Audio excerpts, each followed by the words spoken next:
मते भक्ति वेदांत स्वामी नामने। नमस्ते सरस्वते देवे गौरवाणी प्रचारणे निर्विशेषा शून्यवादी पाश्चात्य देशचारणे।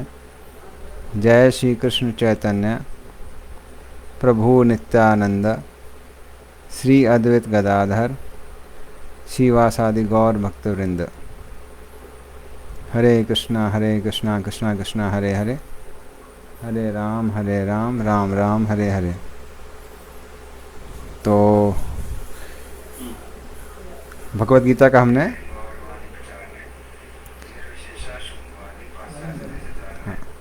तो भगवत गीता का तीसरा जो अध्याय है वो हमने पिछली बार 16 नंबर श्लोक तक कर लिया था, जिसमें भगवान यज्ञ का चक्र उसके बारे में बताते हैं और 17 नंबर से भगवान एक अच्छा उदाहरण बनने के लिए हम सबको समझाते हैं। तो उसको हम आज की क्लास में डिस्कस करेंगे।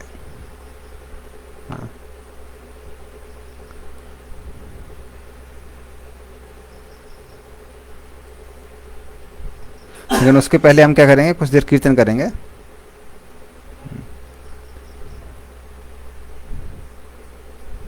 और उसके बाद में हम लोग डिस्कस करेंगे।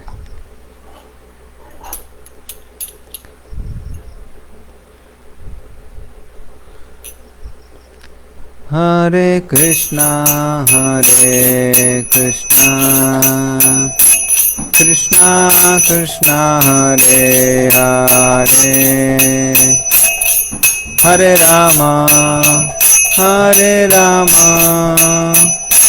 राम राम हरे हरे,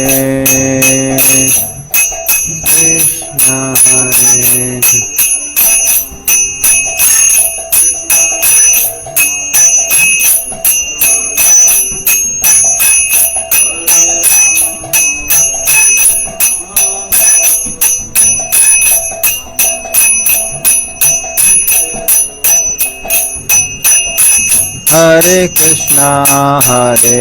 हरे कृष्णा कृष्णा कृष्णा हरे हरे, हरे राम राम राम हरे हरे।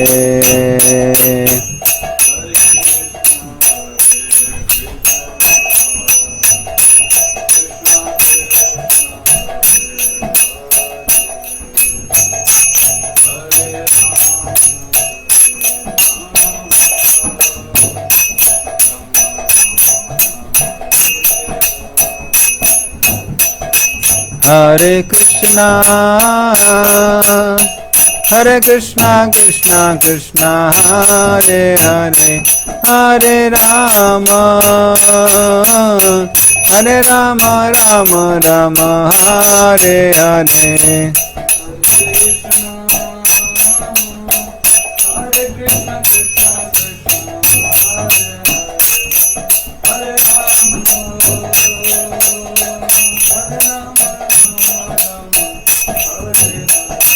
हरे कृष्णा कृष्णा कृष्णा हरे हरे, हरे राम राम राम हरे हरे।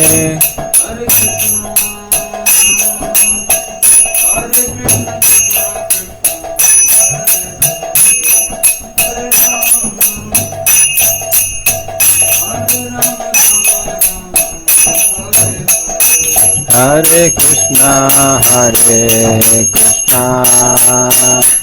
कृष्णा कृष्णा हरे हरे, हरे राम राम राम हरे हरे।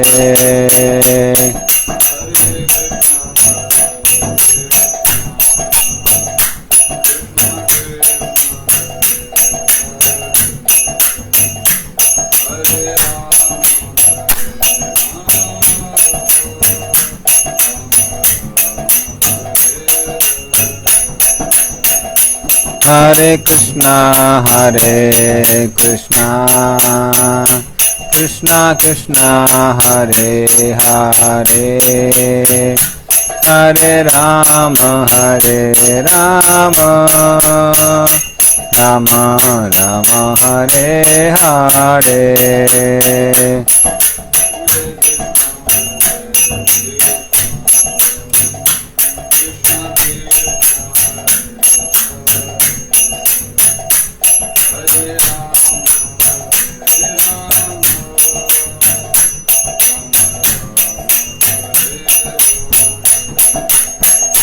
हरे कृष्णा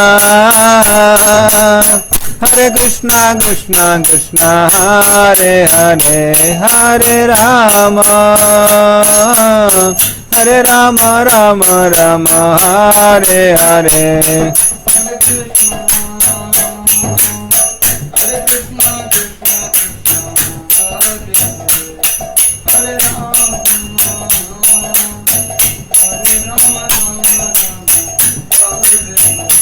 हरे कृष्णा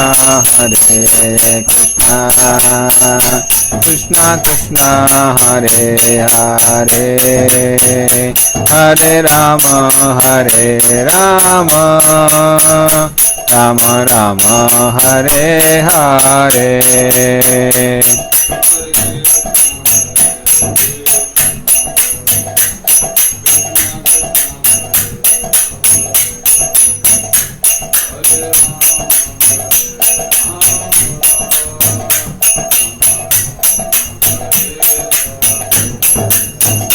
जय राधा गोविंद राधे,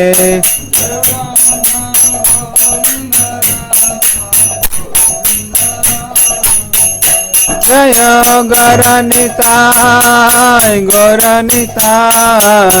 गौरनिताय जय गौरनिताय।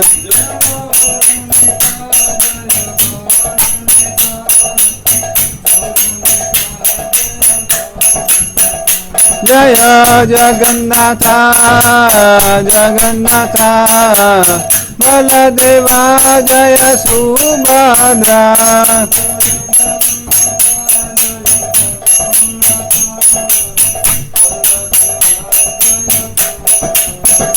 जय जय प्रभुपाद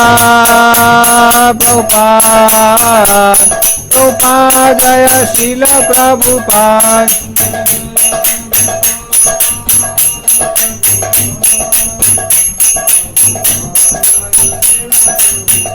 निताय गौर हरि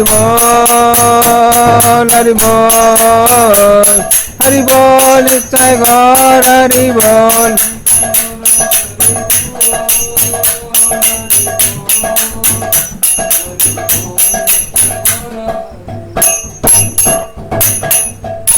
हरे नाम संकीर्तन की श्री प्रभुपाद की जय।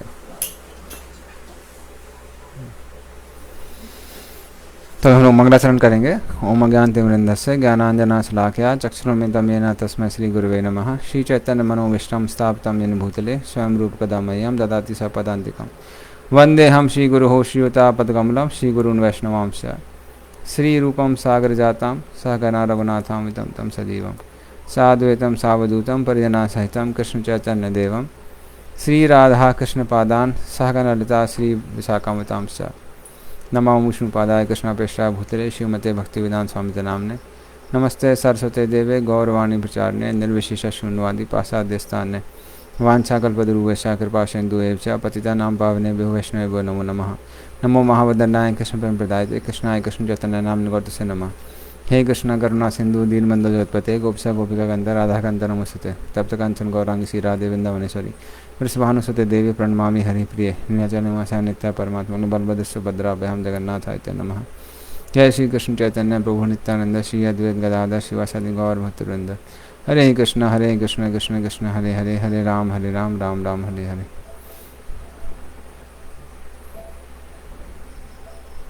हरे कृष्ण। तो आखिरी क्लास में हमने 16 नंबर श्लोक तक लिया था और हमने सीखा था कैसे ये यज्ञ के चक्र के द्वारा यदि हम भगवान को प्रसन्न करते हैं तो इस संसार की जो ज़रूरतें हैं वो भी पूरी हो जाती हैं और धीरे धीरे करके हम आध्यात्मिक पथ पर भी आगे बढ़ते हैं। तो ये हमने पिछली बार देखा था। हाँ, तो फिर अर्जुन के मन में आता है कि मान लीजिए हम ऑलरेडी आध्यात्मिक पथ पर बहुत उन्नत हैं, तो फिर इस यज्ञ की आवश्यकता क्या है? हाँ, तो क्या करना चाहिए उसको यज्ञ? इसकी आवश्यकता होती है क्या? तो ये भगवान 17 नंबर श्लोक से बताना प्रारंभ करते हैं। तो 17 नंबर श्लोक में भगवान बताते हैं, यस्त्वि आत्मरतिरेव स्यात् आत्मतृप्तश्च मानवः आत्मनि एव च संतुष्टस् तस्य कार्यं न विद्यते। तो यस्तु आत्मरति एव स्यात् आत्मतृप्ता च मानवः, जिस व्यक्ति की आत्मरति है, आत्मरति मतलब वो आत्मा में और परमात्मा में ही आनंद लेता है, आत्मतृप्त, इस तरह से पूर्ण रूप से तृप्त रहता है, खुश रहता है, पूर्ण ज्ञान उसको प्राप्त हो गया है। तो च मानव, ऐसा व्यक्ति आत्मनि एव च संतुष्टा तस्य कार्यं न विद्यते। तो ऐसे व्यक्ति के लिए कार्य करने की आवश्यकता नहीं है, क्योंकि कार्य लोग करते हैं संतुष्ट होने के लिए। हाँ, जैसे हम लोग बाहर जाके मेहनत करते हैं, पैसा धन कमाते हैं, किसके लिए? क्योंकि हम असंतुष्ट हैं। तो संतुष्टि प्राप्त करने के लिए हमको भोजन, वस्त्र, घर इत्यादि की आवश्यकता पड़ती है। इसलिए हम क्या करते हैं, जाके मेहनत करते हैं ताकि हम लोग तृप्त हो सके।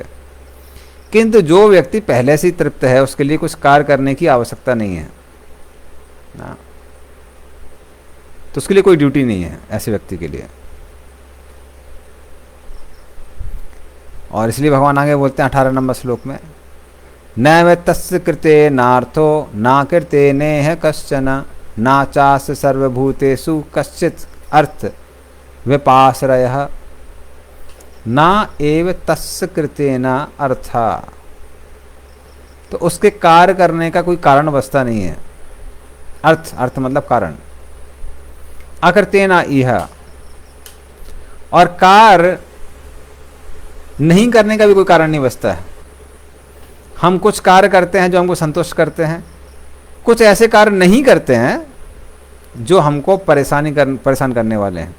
किंतु ऐसे व्यक्ति के लिए ना ही कुछ संतुष्ट करने वाला है, ना ही कुछ परेशान करने वाला है, क्योंकि वो आत्मा में हमेशा संतुष्ट रहता है। हाँ, और ना च अस्य सर्वभूतेषु कश्चित् अर्थ विपाश्रया, और किसी पर आश्रित होने की भी उसको आवश्यकता नहीं है, क्योंकि वो व्यक्ति पूर्ण रूप से भगवान पर आश्रित है, और जो भगवान पर आश्रित है उसको किसी और आश्रय की आवश्यकता नहीं है। हाँ, तो इस तरह से इस व्यक्ति के लिए कुछ ऑब्लिगेशन नहीं है। लेकिन 19 नंबर श्लोक में भगवान क्या कहते हैं, तस्मात् असक्ता सततम कार्यम कर्म समाचरः असक्तो ही आचरण कर्म परम आपनोति पुरुषः।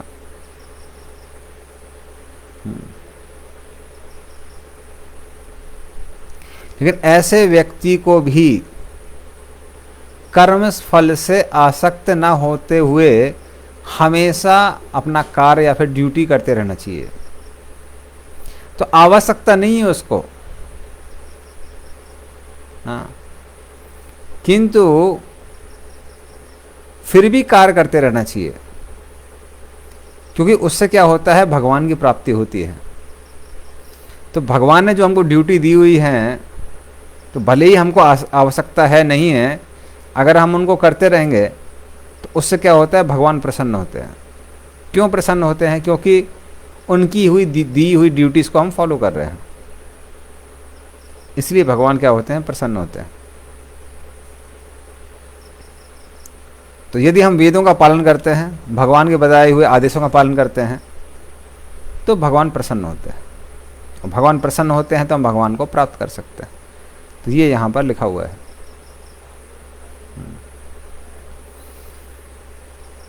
और फिर भगवान बोलते हैं कर्मणेव हि संसिद्धिम आस्थिता जनकादयः लोक संग्रहमेवापि संपस्यम कर्तुम अर्हसि। तो अर्जुन के मन में प्रश्न आता है कि अरे आप बोल रहे हैं कि मात्र अपनी ड्यूटी करते हुए, जो ड्यूटी किसमें दी है, वेदों में दी हुई है, उनको करते हुए हम भगवान को प्राप्त कर सकते हैं, किंतु ऐसे कोई उदाहरण है क्या? इस श्लोक में भगवान क्या करते हैं, 20 नंबर श्लोक में उदाहरण देते हैं किसका?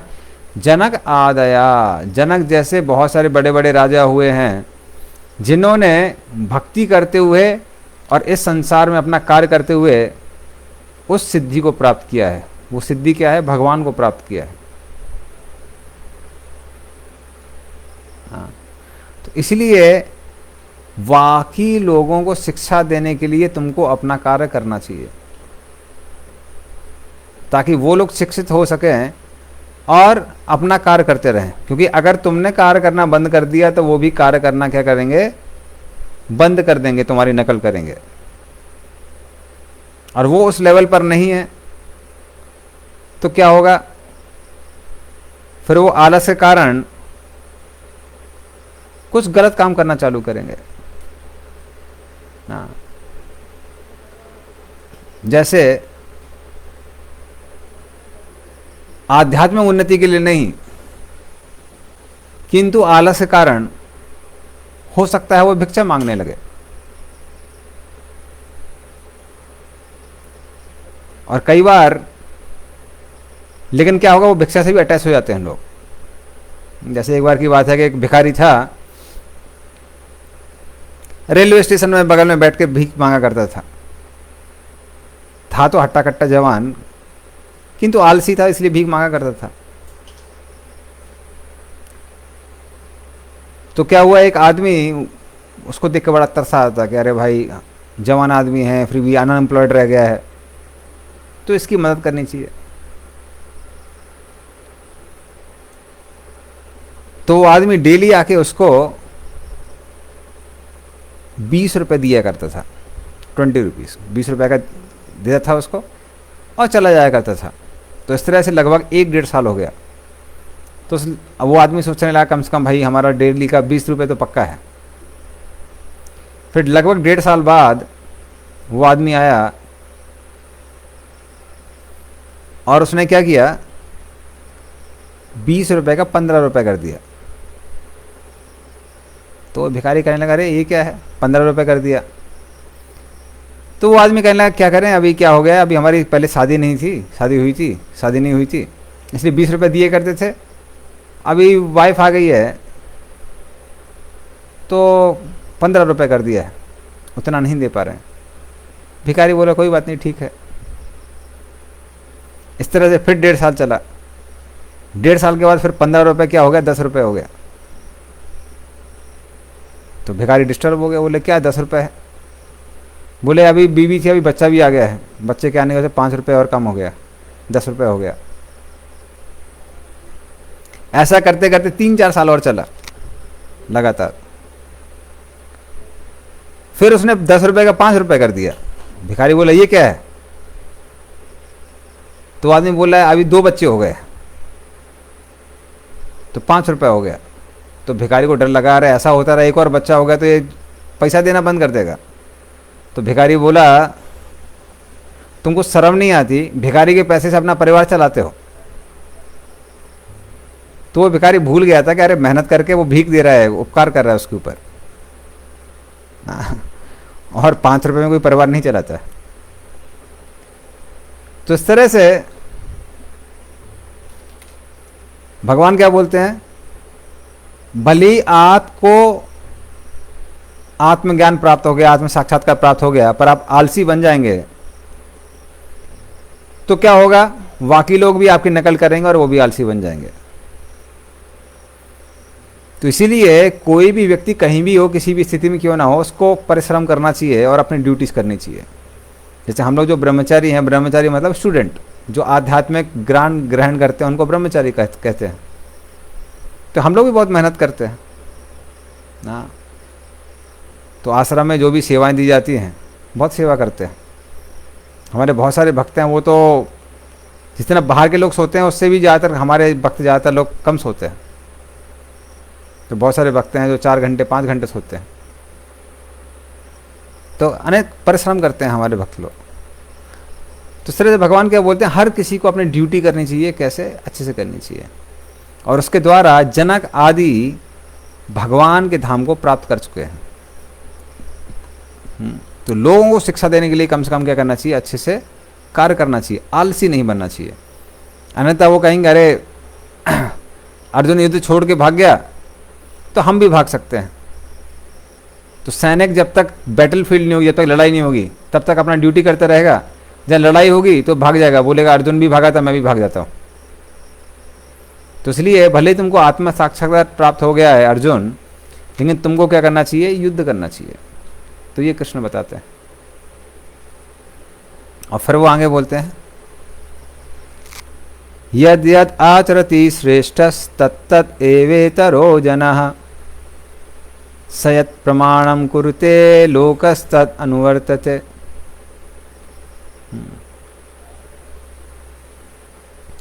तो भगवान बोलते हैं यद यद आचरति श्रेष्ठस, जो श्रेष्ठ लोग कार्य करते हैं, तत्तद एवेतरो जनः, बाकी लोग क्या करते हैं, साधारण लोग वही फॉलो करते हैं, उसी को, उसी की नकल करते हैं।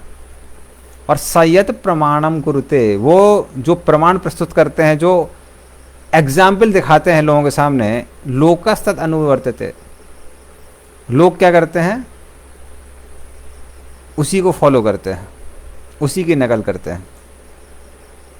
तो संसार में जो साधारण लोग होते हैं, साधारण जनता होती है, वो ज़्यादा सोचती नहीं है, वो लोग ज़्यादा बुद्धि लगाते नहीं हैं। जो बड़े लोग कर रहे हैं बाकी लोग भी वही करने लगते हैं ना। तो कई सालों पहले, आज से 15-20 साल पहले, एक कोल्ड ड्रिंक का ऐड आया था, शायद स्प्राइट थी, शायद कोल्ड ड्रिंक। तो उस ऐड में क्या दिखाते थे, उसमें दिखाते थे कि कैमरा जा रहा है एक हीरोइन के बाथरूम में, और फिर उसमें दिखा रहे कि वो हीरोइन वहाँ पे स्नान कर रही है और अपने बालों में एक कोल्ड ड्रिंक डाल ली है। कोल्ड ड्रिंक का नाम था स्प्राइट। तो कहते हैं इनके लंबे सुनहरे बालों का राज है कि ये नहाती हैं स्प्राइट से। और फिर उसके बाद में आता है कट करके दिखाते हैं, और दिखाते हैं कि उसके बाद में उसके पूरे बाल खराब हो गए हैं। तो फिर वो लोग एक मोटो बोलते हैं, कहते हैं दिखावे पर मत जाओ, अपनी अकल लगाओ। तो जो दिखाया जा रहा है उसको, उस पर मत जाओ, अपनी अकल लगाओ। क्योंकि साधारण लोग क्या करते हैं, वो लोग वही करते हैं जो उनको हीरो और हीरोइन करके दिखाते हैं। और आजकल टीवी, इंटरनेट, मीडिया की वजह से जो एक्टर और एक्ट्रेसेस हैं, भले ही उनका कैरेक्टर कितना भी घटिया क्यों ना हो, वो लोग जो करते हैं बाकी लोग भी वही करने लगते हैं, सोचते नहीं है करने से पहले ना। क्योंकि आज की सोसाइटी में उन्हीं को अपने जीवन का हीरो और हीरोइन बना के दिखाया जाता है, प्रदर्शित किया जाता है। तो अगर मान लीजिए हीरो मुर्गे की बांग जैसा कट रखता है, आपने देखा मुर्गे की बांग होती है सर में, तो आजकल लड़के लोग भी क्या करते हैं, मुर्गे की बांग जैसा हेयर कट करके रखते हैं। क्यों करके रख रहे हैं, वो मूवी के एक्टर ने किया है, सोचते नहीं है कि ये अच्छा लग रहा है, खराब लग रहा है। तो लोग ज़्यादा बुद्धि नहीं लगाते हैं। इसलिए जो व्यक्ति, जिसके बहुत सारे फॉलोअर होते हैं, जो लोग उनका अनुसरण करते हैं, अनुसरण नहीं बल्कि अनुकरण करते हैं, अनुकरण मतलब नकल करते हैं, उनको बड़े ध्यान से कार्य करना चाहिए। क्योंकि वो जो कर रहे हैं, कुछ लोग उनको फॉलो कर रहे हैं। तो घर में माता पिता जो करते हैं, बच्चे भी वही करते हैं। हाँ, तो एक बार कोई मेहमान आया था, तो मेहमान पूछने लगा, बाहर का गेस्ट,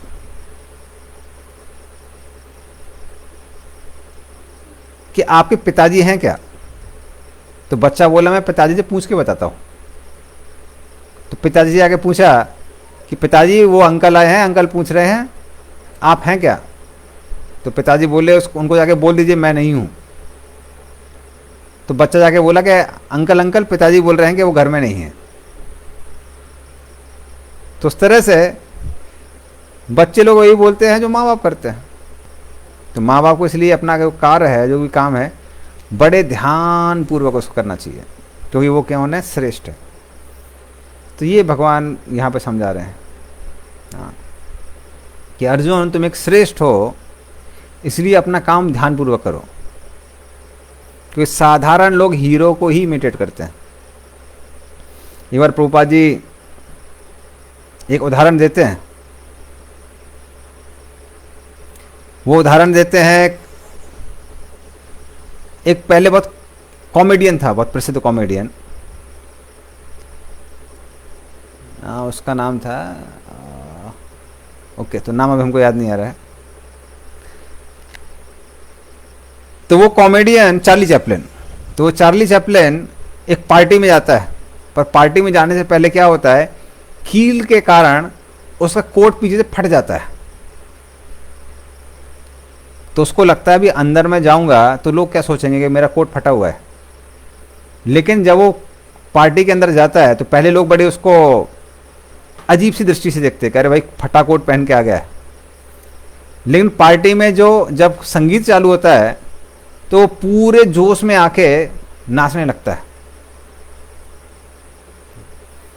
तो उसको नाचता हुए देख के बाकी लोग सोचते हैं कि अरे भाई ये इतना खुश कैसे है कि इतना खुशी में नाच रहा है जोर जोर से। तो बाकी लोग भी क्या करते हैं, अपना कोट पीछे से फाड़ना चालू करते हैं और सबके साथ कोट फाड़ के नाचने लगते हैं, क्योंकि उनको लगता है कि कोट अगर पीछे से फटा हुआ है तो जोश आ जाता है। तो उसी तरह साधारण लोग जो हैं, वो साधारण लोग क्या करते हैं, साधारण लोग बाकी लोगों की नकल करते हैं जो श्रेष्ठ लोग हैं। इसलिए हम में से हर कोई किसी ना किसी रूप में एक श्रेष्ठ है, इसलिए हमको अपना कार्य बहुत सावधानी पूर्वक करना चाहिए।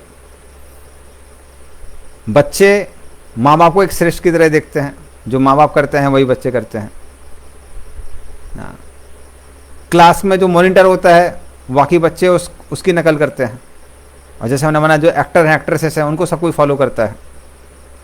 तो इस तरह से भगवान बोलते हैं कि जो भी किसी भी श्रेष्ठतम स्तर पर है उसको अपना कार्य बड़ी सावधानी से करना चाहिए, अन्यथा क्या होगा, बाकी लोग उसकी नकल करेंगे और आप आलसी बन गए हैं तो बाकी लोग भी क्या हो जाएंगे, आलसी बन जाएंगे।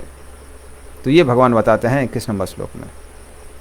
और फिर 22 नंबर श्लोक में भगवान अपना ही उदाहरण देते हैं। भगवान क्या बोलते हैं, ना मे पार्थास्ति कर्तव्यम त्रिषु लोकेषु किंचन नानवाप्तम अवाप्तव्यम वर्त एव च कर्मणि। तो भगवान कहते हैं कि हे पार्थ, इस संसार में मेरे लिए कोई कर्तव्य नहीं है।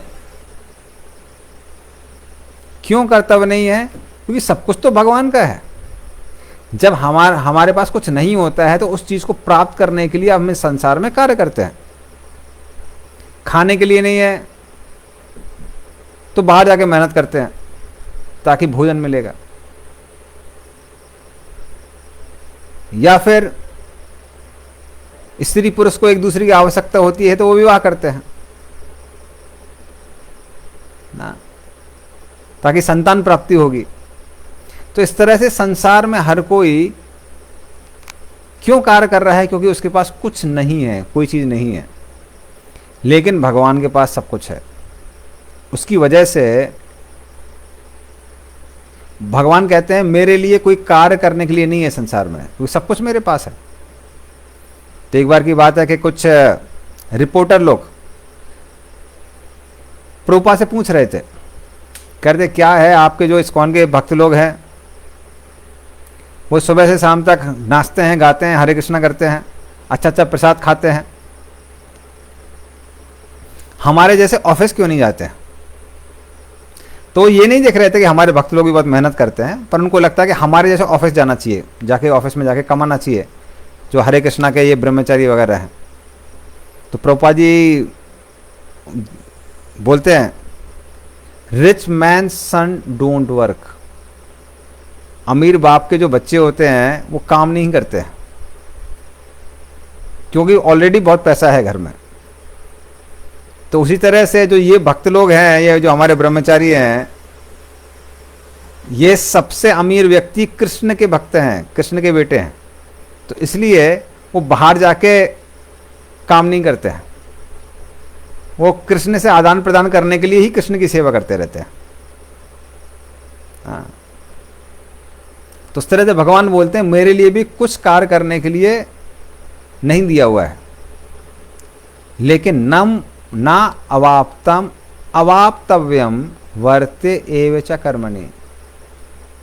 और मुझे कर्म करने की भी इच्छा नहीं है, क्योंकि सब कुछ मुझे प्राप्त है, फिर भी मैं अपना कार्य बहुत सावधानी से करता हूँ। क्यों सावधानी से करता हूँ, ये 23 नंबर श्लोक में भगवान बताते हैं। यदि ही अयम न वर्तेयम जातु कर्मणि तंद्रिता मम वर्तमानुवर्तन्ते मनुष्य पार्थ सर्वशः। तो यदि ही अहम ना वर्तेयम जातु कर्माणि यतंद्रिता, अगर मैं सावधानी पूर्वक अपना कार्य न करूं तो क्या होगा? मम वर्तमानुवर्तन्ते मनुष्य पार्थ सर्वशः। बाकी लोग जो हैं वो मेरी नकल करेंगे, और मेरी नकल करके क्या हो जाएंगे? वो नरक की ओर नरकगामी हो जाएंगे वो लोग ना। तो इसलिए मैं भी अपना कार्य बहुत सावधानी से करता हूं, जबकि मेरे लिए कोई रूल नहीं है। तो यदि हम कृष्ण लीला में भी देखते हैं तो कृष्ण अपना कार्य बड़ी सावधानी से करते हैं। जैसे कृष्ण ने माखन चोरी की, कितने वर्ष तक की? 5 वर्ष तक। 5 साल के बाद कृष्ण ने माखन चोरी नहीं की। तो यदि 5 साल का बच्चा आपके घर में आता है, कोई चोरी करता है, तो हम भी उसको मजे में लेते हैं। हाँ, कहते बच्चे हैं, शैतानी कर रहे हैं। तो 5 साल तक अगर कोई बच्चा चोरी कर रहा है तो उसको शैतानी कहा जाता है, लोग उसमें आनंद लेते हैं। उससे बड़ा बच्चा अगर कोई लेता है, हाँ, खासकर 15-20 साल का कोई आदमी है, वो चोरी कर रहा है, तो आनंद नहीं लेते हैं हम। फिर उसका पहले पेरेंट्स को कंप्लेन करते हैं, नहीं मानता है तो पुलिस को कंप्लेन करते हैं। हाँ, तो इसलिए भगवान को वैसे हम माखन चोर कहते हैं। भगवान जो भी करते हैं दिव्य है, भगवान प्रसिद्ध हो जाते हैं उसके लिए। तो इसलिए हम भगवान को माखन चोर करते हैं, वो चोरी करते हैं, लेकिन वो भी चोरी उन्होंने की मात्र 5 वर्ष तक। और वृंदावन में वो रहे 10 वर्ष 7 महीने के लगभग। तो 7 या 8 महीने, 10 वर्ष 7-8 महीने वो भगवान रहे वृंदावन में। उसके बाद, उसके बाद ही चले गए। क्यों चले गए?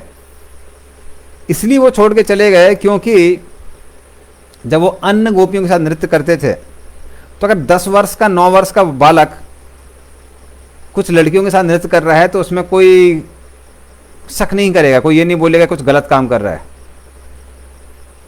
लेकिन अगर 13, 14, 15 साल का लड़का लड़कियों के साथ नृत्य कर रहा है तो लोग उसको शक की दृष्टि से देखते हैं।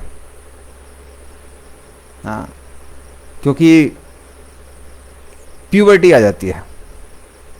तो प्यूबर्टी लगभग 12, 13, 14 साल में आती है। तो भगवान 10 साल में ही चले गए। तो अगर 10 साल का बच्चा भगवान की नकल करना चाहता है, लड़कियों के साथ नाचना चाहता है, तो कोई उसमें गलत नहीं होगा उससे, क्योंकि वो भेद होता ही नहीं है बच्चों को उस समय 9 साल 10 साल की उम्र में। तो सावधानी पूर्वक इसलिए भगवान पहले ही चले गए वहां से। और उसके बाद उन्होंने विवाह किया जो रानियां थी, वो क्षत्रिय के रूप में, क्योंकि क्षत्रिय कई स्त्रियों को ग्रहण कर सकते हैं। तो उस तरह से भगवान ने भी जो कार्य किए हैं बड़ी सावधानी से करते हैं। लेकिन आजकल जो लोग हैं, आजकल के कई बार जो कुछ आर्टिस्ट होते हैं, वो लोग ध्यान नहीं देते हैं। तो वो लोग कई बार क्या करते हैं, कृष्ण को बना देते हैं जैसे कृष्ण 25-30 साल के हैं और अन्य गोपियां भी 25-30 साल की हैं। तो लोग देखते हैं, लोग शक करने लगते हैं कि अरे कैसे ये भगवान है, अन्य स्त्रियों के साथ नाच रहे हैं। लेकिन यदि अगर आप इस्कॉन की फ़ोटो देखेंगे इस्कॉन की फ़ोटो देख के आपको ऐसा कुछ शक नहीं लगेगा, क्योंकि उसमें भगवान को ही हम लोग 8-9 साल 10 साल का बनाते हैं। क्योंकि भगवान ने ये सब जो रासलीला की वो 10 वर्ष तक ही की। हाँ, तो उसमें कुछ बुरा नहीं है। तो भगवान जो भी करते हैं बड़े सावधानी से भगवान बोलते हैं हम करते हैं, क्योंकि अन्य लोग नकल करते हैं। तो यदि कोई भगवान की ठीक से नकल करेगा तो भी उसको कुछ दुष्परिणाम नहीं मिलेगा। हाँ, तो ये भगवान यहाँ पर 23 नंबर श्लोक में बताते हैं।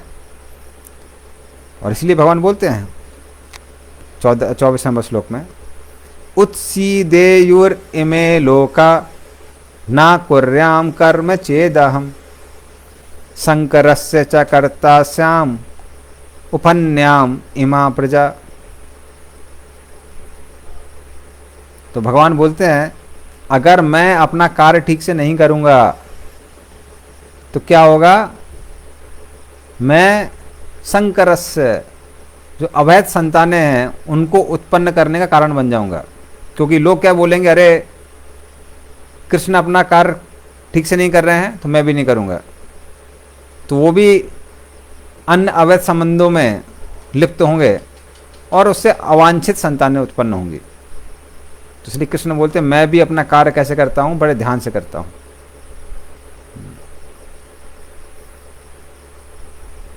तो ये भगवान उदाहरण देते हैं। और आगे भगवान बोलते हैं 25 नंबर श्लोक में, सक्ता कर्मणि अविद्वांसो यथा कुर्वन्ति भारत कुर्यात् विद्वांस तथा सक्तस चिकीसुर लोक संग्रहम।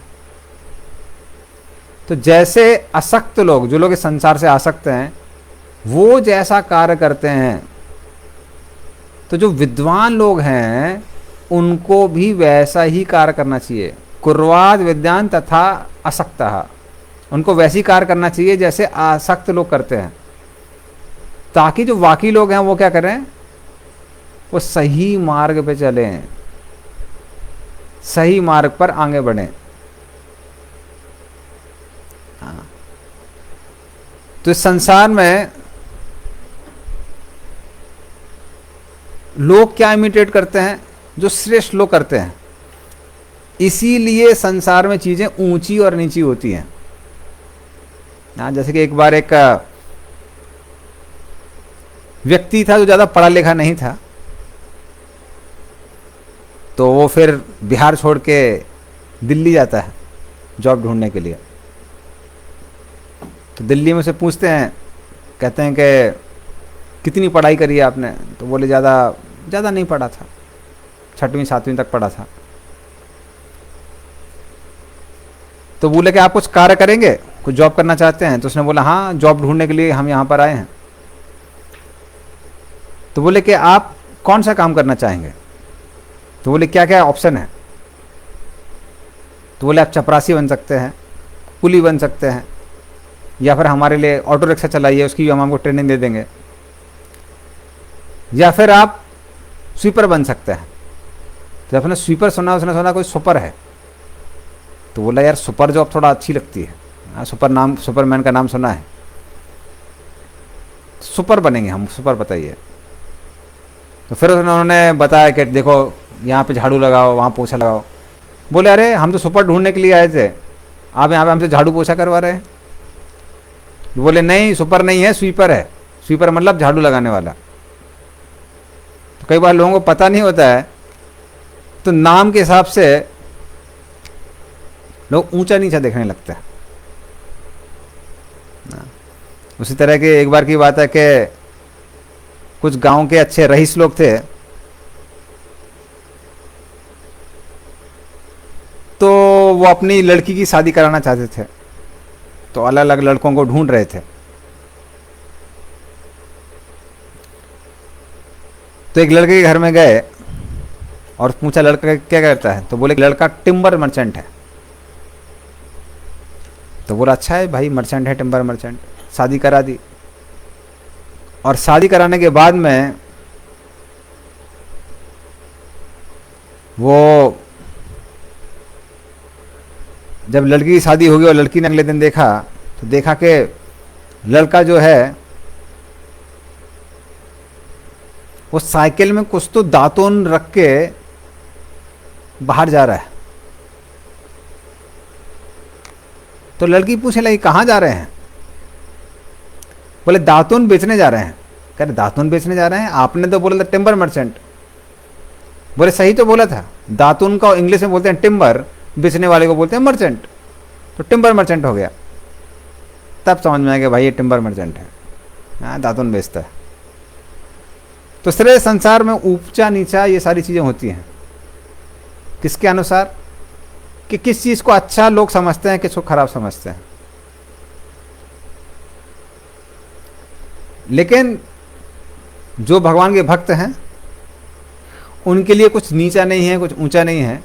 जो भी आपका व्यवसाय है उसको कंटिन्यू करना चाहिए, और साथ में क्या करनी चाहिए, भगवान की भक्ति करनी चाहिए, ताकि बाकी लोग भी अपना व्यवसाय अच्छे से कर सके। तो ये 25 नंबर श्लोक में भगवान बताते हैं। फिर आगे 26 नंबर श्लोक में भगवान बताते हैं, ना बुद्धि भेदम जनयेत अज्ञानम कर्म संगीनाम जोषयेत सर्वकर्माणि विद्वान युक्ता समाचरण। तो भगवान बोलते हैं ना बुद्धि भेदम जनयेत, अज्ञानम, जो साधारण अज्ञानी लोग हैं उनको कर्म संगीनाम, उनको अपने कर्म से रोकना नहीं चाहिए, बल्कि क्या करना चाहिए, जोषयेत सर्वकर्माणि, जो भी वो कार्य कर रहे हैं उसको क्या करना चाहिए, भगवान से कैसे जोड़ना है ये सिखाना चाहिए। तो जो भक्त लोग हैं जब बाकी लोगों को से मिलते हैं तो भगवान क्या कहते हैं कि उनको ये नहीं बोलना चाहिए कि देखिए आप जो कर्म कर रहे हैं उस आप कर्म के बंधन में फंस जाएंगे, ये हो जाएगा, वो रह जाएगा, कुछ बुरा हो जाएगा। बल्कि क्या करना चाहिए, जो भी कार्य कर रहे हैं उसको उनको सिखाना चाहिए कैसे उस कार्य के द्वारा वो भक्ति में प्रगति कर सकते हैं। तो ये उनको सिखाना चाहिए, उसके द्वारा क्या होगा, उनका उद्धार होगा। तो कोई भी भक्ति करता है, यदि भक्ति कर सकता है यदि वो अपने कार्य को भगवान से जोड़ सकता है। हाँ, तो घर में अगर स्त्रियां कुकिंग कर रही हैं तो वो भोग चढ़ा सकती हैं भगवान को, तो वो क्या हो जाता है, कुकिंग कैसी हो जाती है, भक्ति बन जाती है। वो झाड़ू लगा रही हैं, ये समझ के झाड़ू लगाती हैं कि ये जो घर है ये भगवान का मंदिर है, और फिर झाड़ू लगाती हैं तो वो क्या बन जाता है, भगवान की भक्ति बन जाती है। लोग बाहर जो कमाई कर रहे हैं वो भगवान और भक्तों की सेवा के लिए कर रहे हैं, तो वो क्या बन जाता है, भक्ति बन जाती है। तो इस तरह से हर कार्य क्या बन जाता है, भक्ति में कार्य बन जाता है, यदि हम उसको भगवान से जोड़ते हैं तो ये भगवान यहाँ पर समझाते हैं। और फिर 27 नंबर श्लोक में कहते हैं, प्रगते क्रियमाणानि गुणे कर्माणि सर्वशः अहंकार विमूढ़ात्मा कर्ता हमिति मन्यते। तो भगवान बताते हैं कि अहंकार के कारण व्यक्ति को लगता है मैं कार्य कर रहा हूं, जबकि कार्य कौन कर रहा है, 3 गुण ही कर रहे हैं। तो इस तरह से हर कोई कार्य करने के लिए बद्ध है, किसके कारण, गुणों के कारण। तो गांव में जब किसान बैलगाड़ी चलाता है तो वो क्या करते हैं, बैल की नाक में से रस्सी डालते हैं, और जब रस्सी एक तरफ से ढीली होती है और दूसरी तरफ से टाइट होती है तो बैल को क्या लगता है, मेरा मन कर रहा है कि मैं दाईं तरफ जाऊं, और वो दाईं दिशा में मुड़ जाता है। फिर उसको एक तरफ अगले तरफ लगता है कि एक तरफ से ढीला एक तरफ से स्ट्रांग है, तो उसको लगता है मेरा मन कर रहा है कि मैं बाईं तरफ जाऊं, तो वो बाईं तरफ जाने लगता है। तो उसको चला रहा है किसान, किसके द्वारा? रस्सी के कारण, रस्सी के द्वारा। पर उसको लगता है कौन चला रहा है? मैं ही कर रहा हूं, मैं ही चला रहा हूं। तो उसी तरह से ये जो रस्सी है, रस्सी को संस्कृत में बोलते हैं गुण। तो गुण, जो 3 गुण हैं, सत्व गुण, रजोगुण, तमोगुण, ये भी व्यक्ति को कुछ कार्य करने पे क्या करते हैं? प्रोत्साहित करते हैं। और व्यक्ति को लगता है कौन कर रहा है? मैं कर रहा हूं। रजोगुण की वृद्धि होती है, लोग बहुत मेहनत करने लगते हैं फल की आशा से। सत्वगुण होता है तो बुद्धि का इस्तेमाल करते हैं, और तमोगुण होता है तो आलसी हो जाते हैं। तो इस तरह से, लेकिन उनको लगता कौन है? मैं अभी आराम करना चाहता हूं, मेरा कुछ काम करने का मन नहीं लग रहा, कर रहा है। तो उनको समझ में नहीं आता कि तमोगुण का प्रभाव है। उनको लगता है मैं कुछ कार्य नहीं करना चाहता हूं। उसी तरह से रजोगुण की वृद्धि होती है तो लोगों को लगता है बहुत मेहनत करना चाहिए, तो उनको लगता है मैं मेहनत करना चाहता हूं, लेकिन किसके कारण हो रहा है? रजोगुण के कारण हो रहा है। और जब सत्वगुण होता है तब व्यक्ति के अंदर जीवन के प्रति कुछ जिज्ञासा उत्पन्न हो जाती है। उसको लगता है मैं कुछ जानना चाहता हूं, किंतु किसके कारण हो रहा है? सत्वगुण के कारण हो रहा है। तो इस तरह से पूरा संसार इन तीनों गुणों से बंधा हुआ है। इसलिए भगवान 28 नंबर श्लोक में कहते हैं, तत्वित्तु महाबाहो गुण कर्म विभागयो गुणा गुणेषु वर्तन्त इति मत्वा न सज्जते।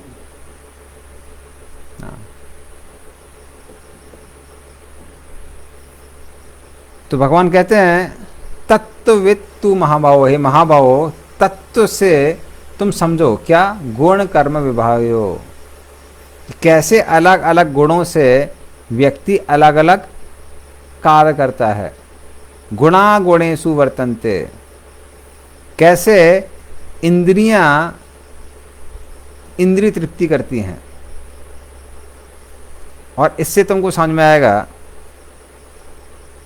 कि भक्ति में कार्य और साधारण कार्य में क्या अंतर है।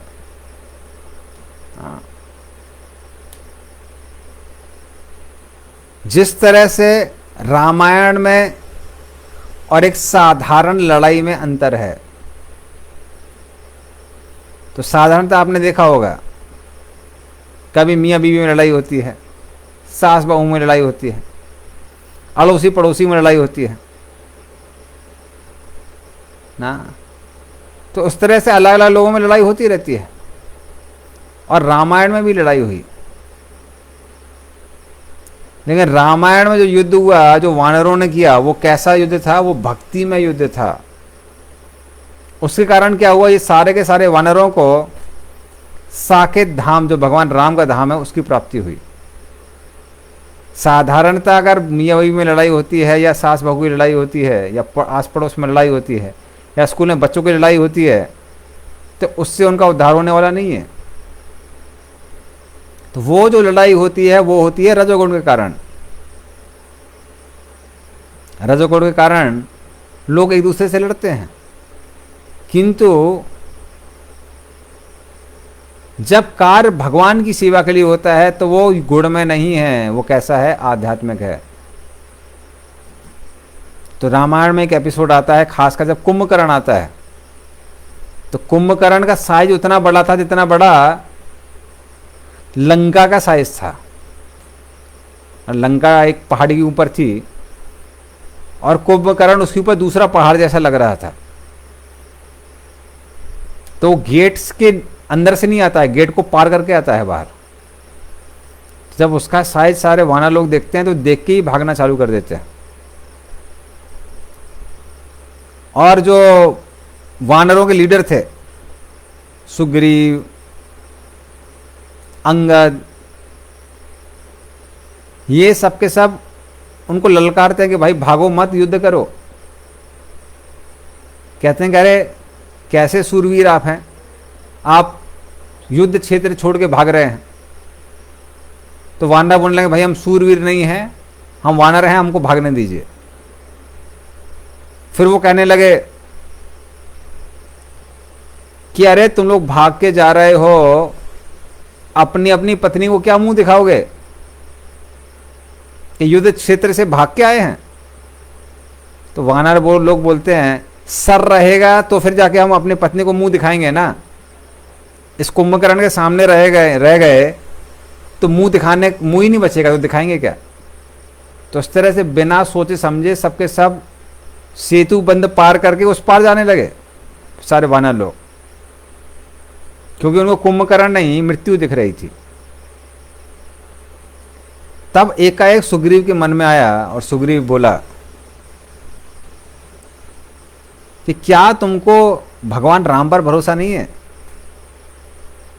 क्या भगवान राम की सेवा करने के लिए तुम लोग उत्सुक नहीं हो?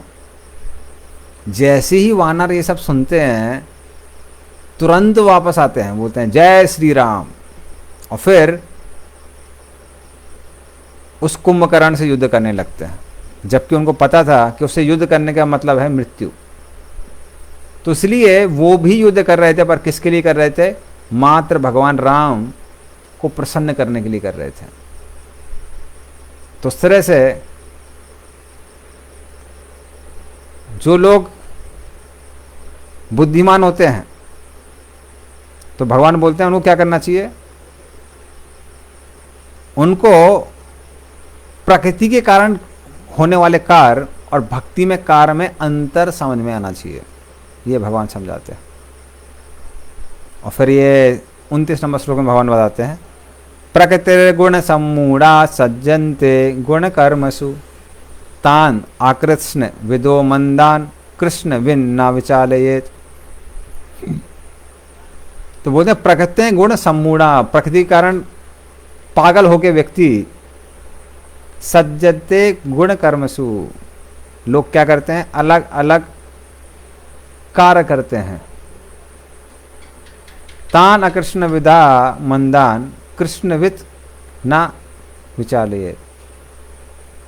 तो सेम वही चीज बोलते हैं। इसलिए भले ही वो लोग तीनों गुणों के कारण कार्य कर रहे हैं, लेकिन जो भक्त है उनको ये नहीं बोलना चाहिए कि आप जो कार्य कर रहे हैं वो तीनों गुणों के कारण है इसलिए उसको छोड़ दीजिए, बल्कि क्या करना चाहिए? उनको सिर्फ बताना चाहिए कैसे उस कार्य के द्वारा वो भक्ति में प्रगति कर सकते हैं। तो कुछ कार्य जरूर होते हैं, जैसे कोई कसाई है या फिर हंटर वगैरह है या कोई मदरा बेचता है, उनको कार्य करने से रोकना ही पड़ेगा। लेकिन जो व्यक्ति पाप में कार्य नहीं कर रहे हैं, वेदों के अनुसार कार्य कर रहे हैं, उनको रोकने की आवश्यकता नहीं है। लेकिन जो उच्च कोटि के भक्त होते हैं वो उनको भी क्या कर सकते हैं? भक्ति में लगा सकते हैं। जैसे कि उदाहरण आता है वाल्मीकि, जो कि डाकू रत्नाकर थे, लोगों को लूटा करते थे, मारा करते थे, सारी हिंसा किया करते थे। तो नारद मुनि उनके पास गए, बोले कि तुमको पता है कितना भयावह भविष्य होने वाला है तुम्हारा। और फिर उन्होंने उनको राम राम नाम जपने के लिए बोला।